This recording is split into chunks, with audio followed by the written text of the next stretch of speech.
작년 6월부터 한 5, 6개월 동안 얼굴에 홍조가 뒤덮여 있었었다. 막 가렵기 시작하더니 얼굴 전체로 그 홍조가 퍼져나갔다. 병원을 가도 특정한 원인을 알 수 없었고 아토피나 두드러기 같은 알레르기성이라고만 진단받았다. 부모님이나 주변 사람들은 큰 걱정을 했다. 부모님은 돈이 얼마나 들던지 간에 치료를 받아야 한다고 당부하셨다. 그런데 당사자인 나는 정작 큰 걱정이 되지 않았다. 나는 이 피부병이 왜 생겼는지 알 것 같았기 때문이다. 오랜 세월 분노와 같은 솔직한 감정을 억누르고 타인의 기대에 부응하기 위해 무리한 노력을 해왔기에 그것이 육체적 증상으로 나타났던 것이다.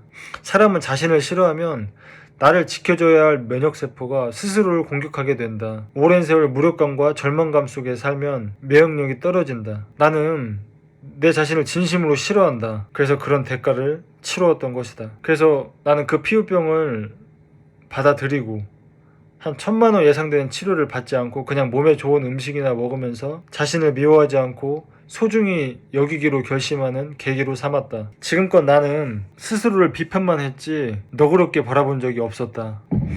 우리 부모님은 내 얼굴을 인정하지 않으셨다. 얼굴이 그렇게 생겨서 앞으로 어떻게 살아갈 거냐 라는 걱정과 스트레스를 받으셔서 오히려 내가 달래드려야 했다. 부모님은 현실적인 나를 보는 게 아니라 마음속 이상적인 자식을 보고 계셨다. 나를 통해 욕구 불만을 해소하려고 하셨다. 세월호 때 희생당한 학생들의 부모님들도 마찬가지다.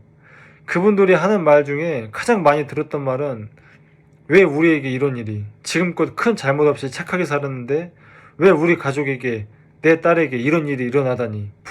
그 부모님들은 이 현실을 받아들일 수가 없는 것이다. 너무 슬프고 억울하기 때문이다. 이분들은 당연히 내 자식은 죽어서는 안 된다고 생각한다. 내 피부병을 걱정했던 우리 부모님과 마찬가지로 나에게 늘 좋은 일이, 행운이 있어야지 내 자식에게 안 좋은 일이 절대로 있어서는 안 된다고 여긴다. 자식이 일을 당하는 것 그 자체보다 나에게 좋은 일만 일어나야 된다는 스트레스가 더 그 사람을 고통스럽게 만든다. 암 판정을 받았을 때 어떤 사람은 크게 좌절하여 건강을 더욱 해치고 어떤 사람은 지금까지의 삶을 반성하고 그나마 이 정도에 발견되어서 다행이다라는 생각을 갖고 건강의 소중함을 깨닫는 계기로 삼아 더욱 도전적으로 살아가는 사람도 있다. 왜 이런 차이를 보일까? 어리광 욕구는 내가 원하는 건 모두 이루어져야 한다는 욕구이다. 난 손해봐서는 안 되고 늘 이득을 취해야 당연하다고 여기는 욕구이다. 그래야 자신을 중심으로 세상이 돌아가는 것처럼 느껴진다. 내 자식은 피부병도 있으면 안 되고 사고가 나도 안 된다. 늘 좋은 일만, 복권에 당첨되는 행운만이 가득한 인생이어야 한다고 생각한다. 그리고 완벽한 자녀를 통해 세상의 이목을 받고 싶어 한다. 이런 비현실적 요구는 유아성을 나타내는 것이다. 유아 욕구는 만족을 모른다. 불행이나 고난, 역경 속에 행복이 있을 수 있음을 알지 못한다. 마음이 성숙한 사람만이 불행을 받아들일 수 있다.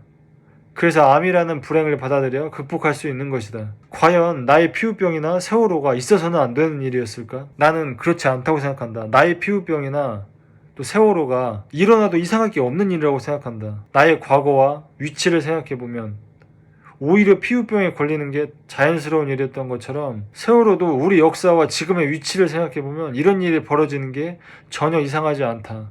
지금부터 왜 세월호는 일어날 수밖에 없었고 또 그 부모님들도 일정 부분 책임이 있는가에 대해서 말하겠다. 물론 그 학생들은 희생당한 것이다. 마치 예수가 인류의 죄를 대신해서 죽었던 것처럼 원래는 대한민국 5천만 국민 누구라도 그 세월호에 탈 수 있었고 죽을 수 있었다. 그 아이들은 우리 대신에 죽은 것이다. 이 사건은 세월호가 왜 침몰했는가가 중요하지 않다. 구할 수 있었던 승객들을 왜 구하지 못했는가가 중요하다. 구할 수 있는 시간은 충분히 있었다. 그런데도 구하지 못했던 두 가지는 첫째, 선장을 비롯한 승무원들이 자신의 책임을 져버리고 승객은 가만히 있으라고 자신들만 먼저 탈출했다는 점이다. 탈출할 때 방해될까봐 승객들은 가만히 있으라고 하고 자신들만 먼저 도망친 점이 더욱 가증스럽기까지 하다. 무엇보다 배와 운명을 같이 해야 할 선장이 제일 먼저 탈출했다는 점이다. 우리 사회는 책임이 막중한 사람이 오히려 약자들을 무시하고 손해를 끼치고 자기만 이익을 보는 일이 허다하다. 마치 임진왜란 때의 선조처럼 그 사회 지도층이 자신의 이익에만 사로잡혀 있다면 매우 큰 비극이다. 무엇보다 강조하고 싶은 건 우리 사회의 풍토이다. 난 늘 궁금했다. 우리 역사는 오래전부터 강자가 약자이기를 우습게 한다. 요즘 들어서 헬조선이나 갑질 같은 간물주 그런 말들이 생겼지만 문제는 수백 년 전, 어쩌면 수천 년 전부터 일어나고 있는 우리의 풍토이다. 인간의 자아는 존중받지 못한 환경에서 자라면 나중에 어른이 되어서 권력에 굴종하고 약자를 우습게 알게 된다. 우리 현실을 보면 어린 시절부터 존중받는 게 아니라 주변의 기대와 시선에 압박당하면서 끌려간다. 자신의 의지가 존중된다거나 의지를 바탕으로 살아가기 어렵다. 이렇게 스스로 자아의 판단이 아닌 타인의 요구에 민감하게 살아가면 힘있는 권력 앞에 굴종적이 되고 나보다 약자들에 대해 깔보게 되는 심리를 갖게 된다. 이탈리아 철학자 프랑코 베르디가 한국 사회는 극단적 개인주의라고 평가했던 건 정확한 지적이다.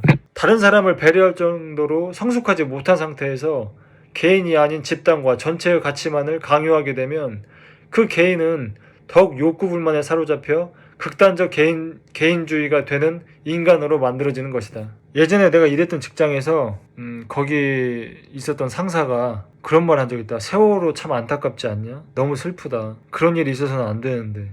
오케이. 그 마음은 알겠다. 근데 그분의 이 현실적인 모습을 보면 굉장히 권위주의적이다. 자기가 물론 상사이긴 하다. 그런데 자기가 상사라고 해서 부하 직원에게 해서는 안 될 일을 강요하는 그런 분이셨다. 그러니까 세월호의 선장이나 승무원들과 똑같은 행동을 하면서 일상생활에서는 세월호 슬프지 않냐? 또 세월호에 대해서는 슬퍼한다. 세월호가 정말 슬프다면 왜 세월호가 그런 일이 발생되었는지, 그리고 내가 반성해야 될 점은 무엇인지 생각하는 게 그 세월호에서 죽은 그 학생들을 위한 행동이 아닐까 생각한다. 왜냐면 우리 사회의 그런 권위주의적인 풍토 때문에 그 아이들이 죽었기 때문에 우리는 반성해야 될 책임이 있다. 또 한 가지 원인은 정부의 늦장 대응이다. 해경이나 해군은 출동하려고 대기하고 있었다. 그러나 어째서인지 청와대는 출동 명령을 내리지 않았다. 그것이 알고 싶다 해서 방송했었는데 해경에게 긴급히 구조 명령을 내리지 않고 대통령에게 보고해야 되니까 정확히 현 상황을 전달해라, 그런 말만 되풀이하다가 대가 다 가라앉고 나서야 구조 명령을 내렸다. 그래서 박근혜 대통령의 세월호 7시간이 문제가 되는 건지도 모르겠다. 요약하면 세월호의 원인은 권위주의와 자신의 사사로운 이익에 집착하는 풍토, 능력 없는 대통령을 뽑은 것이라고 말할 수 있다. 과연 여기에 책임이 없는 사람이 있을까? 자신이나 가족에게 손해날 때만 벌벌하고 그 외의 사회 문제에 대해서는 늘 둔감했던 게 아닌가? 박정희 향수에 젖고 북한은 악마라는 비현실적인 이데올로기에 젖어 박근혜에게 한 표를 행사한 책임은 없는 걸까? 왜 아무 잘못도 없는 우리에게 이런 일이 일어나야 되나요? 희생자의 부모님들은 얘기했지만 우리 국민 모두는 세월호에 책임이 있다. 강남역 살인사건도 마찬가지다. 정신적으로 문제 있는 한 남자가 여성을 강남역 근처 술집 화장실에서 살인을 했는데 그 사건을 계기로 여성 인권에 대한 목소리가 높아졌다. 왜 우리 힘없는 여성이 당해야 되냐? 물론 여성 인권은 높아져야 한다. 그 누구도 성별 때문에 차별받아서는 안 된다. 그러나 여성이라는 이유로 억울한 죽음을 당했다고 그렇게 피해자 의식을 가지고 말하기 전에 과연 나는 아무 책임이 없었을까 반성해야 된다. 그동안 우울증이나 심신이 미약한 남성에 대해 색안경을 끼고 바라본 게 사실 아닌가? 우리 사회가 그들을 사회 구성원으로 대우를 해줬나? 여성들은 그런 남자들을 따뜻한 시선으로 바라본 적이 있었나? 나에게 닥친 일은 다 이유가 있는 것이다. 평소에 우울증이나 자폐증 걸린 사람들을 차별하고 색안경을 끼고 바라봤던 우리들에게 그 책임이 있는 것이다. 평소에 자기 욕심만 부리거나 사회 구조나 정치에 관심을 기울이지 않았던 대가를 치르고 있는 것이다. 어리광 욕구에 지배당하고 있는 사람은 자신의 이익과 손해에만 가슴이 뜨거워진다. 내가 원하는 대로 해주지 않았다고 신을 원망하는 사람은 어린아이가 왜 로봇이나 인형을 원하는 대로 다 사주지 않았냐고 떼쓰는 심리와 같다는 걸 인지해야 한다.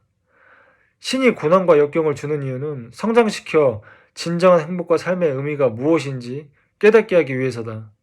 심리적으로 성장한 사람은 결코 내가 원하는 걸 다 가지려 하지 않는다.